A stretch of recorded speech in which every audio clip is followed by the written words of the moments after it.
கண்மணியே என் அருகில் வா. ஏன் அருகில் ஏன் வர சொல்கிறீர்கள்?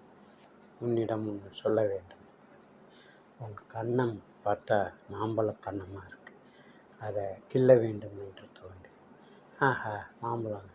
நான் மாம்பழம் டெய்லி சாப்பிட்றேன்னா அரிஞ்சு அரிஞ்சு பங்கனப்பள்ளி, செந்தூரா, எல்லாம் இமாம் பசந்து, திருச்சியில் ஃபேமஸாக இருக்கிற இமாம் பசந்து எல்லாத்தையும் தான் திங்குவேன். ஓ, அதனால தான் உன் கன்னம் அவ்வளவு அழகாக மஞ்சளாக இருக்குது போல இருக்குது. ஆமாம், அதில் என்ன இருக்குது? உன் கண்களை பார்த்தால் எனக்கு மயக்கமே வருகிறது. ஏன் ஏன் ஏன் ஏன் தலைவா, சொல்லுங்கள் என்ன? உன் கண்களில் இருக்கிற பிரைட்னஸ், உன்னுடைய கண்ணில் இருக்கிற பிரைட்னஸ் சூரியனுடைய வெளிச்சத்தையே மாற்றுகிறது. அதே மாதிரி பௌர்ணமியில் வரும் சந்திரனையும் மீறுகிறது. அப்படியா? நல்லா வர்ணிக்கிறீங்க, அதில் ஒன்றும் மாற்றமே கிடையாது. நல்லா வர்ணிங்க. அப்படியா? சரி, நான் சொல்கிறேன், நீங்கள் சொல்லுங்கள். நீங்கள் என்னை விரும்புவதற்கு என்ன காரணம்? நான் உன்னை விரும்புவதற்கு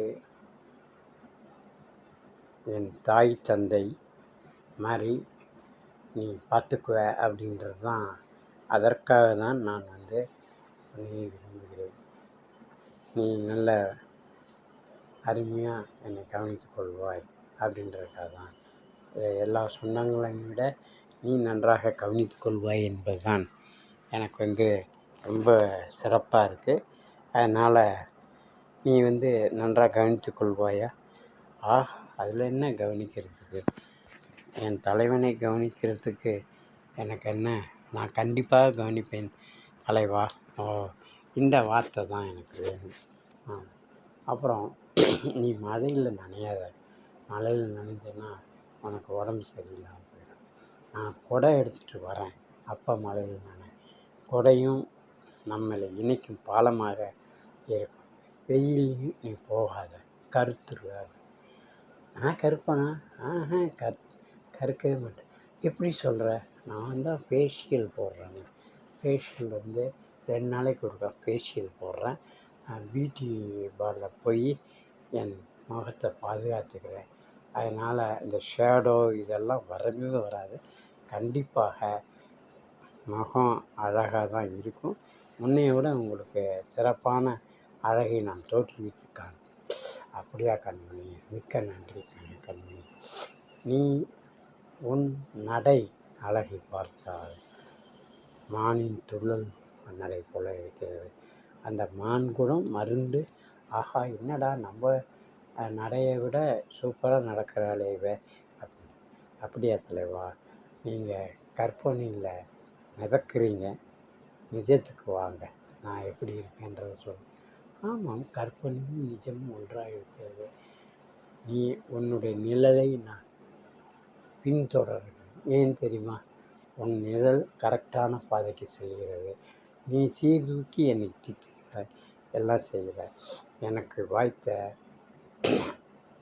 அற்புதமான விமர்சகரை நீ தான். என்னுடைய தப்பு எனக்கு தெரியாது. நீ திருத்தி சொல்லன்னா திருத்திக்குவேன். அதனால் மிக்க நன்றி. உனக்கு நான் நிறைய சொல்ல வேண்டியது இருக்குது. அதனால் அடுத்தது பார்த்திங்கன்னா, நீ சுடிதாரெல்லாம் போடாத. போட்டின்னா புடவை கட்டி கொண்டு வா. புடவையில் இருக்கும் அழகு வேறு எதுலேயும் கிடையாது. புடவையை கண்டிப்பாக கட்டி கொண்டு வா. நான் பார்க்கும் போதெல்லாம் நீ சுடிதாரில் தான் இருக்கிறேன். சுடிதார்கள் நல்லா அழகாக தான் இருக்குது. இருந்தாலும் புடவையில் நீ அந்த பார்வதி தேவியையே மிஞ்சுற. அவ்வளோ அழகாகவும் அற்புதமாகவும் இருக்கிறாய். என்னவென்று சொல்வது?